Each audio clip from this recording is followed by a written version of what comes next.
Welcome back. Details of the tax records of former President Jacob Zuma could soon be made public. The North Gauteng High Court in Pretoria has ruled that the SA Revenue Service SARS must supply amaBhungane and the Financial Mail with Jacob Zuma's tax records within 10 days. The two publications approached the court after SARS in 2019 denied the Financial Mail access to the former president's tax file. So how important is this? To discuss, we're joined by the CEO of the South African Institute of Tax Professionals, that's Professor Keith Engel. Thank you for being with us, Professor. How much of a landmark judgment is this? Well, it's still the High Court, so we'll know it's a landmark judgment once it goes to the higher courts. My gut feeling is this will be appealed by SARS. But this is a landmark judgment, and it is a surprise. I didn't expect that. And basically, we've applied the Constitution to override the Tax Administration Act. And I guess when the court was talking about, there was two competing things, the right to privacy and the right to know. And that's what we're deciding here. And it's quite a landmark decision. And the Constitution, I don't know exactly where it is in our legal body of literature, but it says if something is in the public interest, if people need to know the information, that overrides the right to privacy. So that was the issue here. Yeah, that's right. Look, sorry about the background thunder that's going on. I can't control that. But the point is, there is an issue here where we have a Freedom of Information Act. Because he's a high government official, there's an argument that we said freedom of information would allow us to get access. On the other hand, people do have a right to privacy when they submit their returns. So when you're filing your own returns, you wouldn't want somebody to have access to them unless you granted access.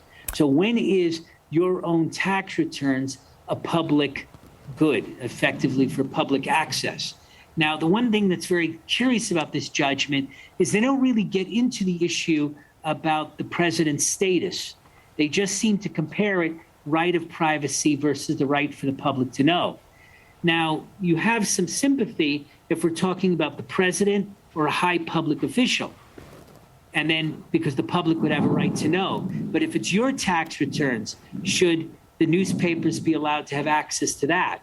Unfortunately, the law, as it's stated, and the constitutional judgment doesn't talk about those distinctions. So to some extent, it would be a very fearful judgment if everybody can get access to your returns. The question is, when you become a public figure, at what point does your private life become public? So this was interesting because SARS opposed it. As you said, they may appeal. So SARS and the former president standing together saying that the info should not be released. SARS wants to be seen as a good guardian of our tax secrets here. Do you think it has achieved that at least? Yeah, look, SARS has been always very, very protective of the rules around privacy. And that they've had a long-standing tradition. The problem here is they're in a funny position because they don't really want to defend Zuma if he's problems. So they look like they're defending the wrong guy, but they're really trying to defend your right to privacy. Now, the issue is it once it becomes public, does the president have a separate duty? There, I think we would be more comfortable. Now, what the problem for SARS is, by keeping these things secret, they look like they're aiding and abetting, which they're not, but they're looking like that. And that's what you said, that Zuma and SARS is on the same side. They're not really. I think SARS wants to go after criminal activity, but I think the public is becoming frustrated. They're saying, look, you've been investigating. When are you going to take action? And I think that's the frustration we've seen build up over 5 years. And now the newspapers are trying to force independent action, which is allowed in our courts. There are claims of non-compliance here, and these are just claims that the former president didn't file tax returns for the first 7 years of his 9 years in office, which would be setting a very bad example at least. I guess that will be confirmed now or not, depending on the appeals. Presumably SARS would pursue something like that with fines and demands, not a criminal charge, although there are also claims about where he received money from. from. So you think SARS is pursuing something against the former president, but that hasn't blown over. We don't know about it because it hasn't gone to the courts and maybe won't go to the courts. Yes, I mean, I think what the SARS people will tell you is that criminal actions, and you're not sure here, if it was simply not filing returns of payroll and other things, well, is that really criminal? But there is a question when it comes to a certain crowd of people within the government that they received a lot of secret money.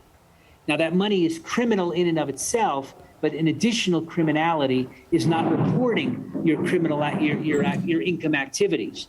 So they have to really be investigating perhaps two things: the criminal money and getting a hold of that, and finding out that it's not been revealed, plus your basic tax returns. Now, the problem is criminal cases take a long time. That's what they'll argue, and they'll say that's why they need time. I think the public, though, has gotten to the point where they're saying, you've had 5 years, we've had enough. Yeah. Now, are we going to take action or not?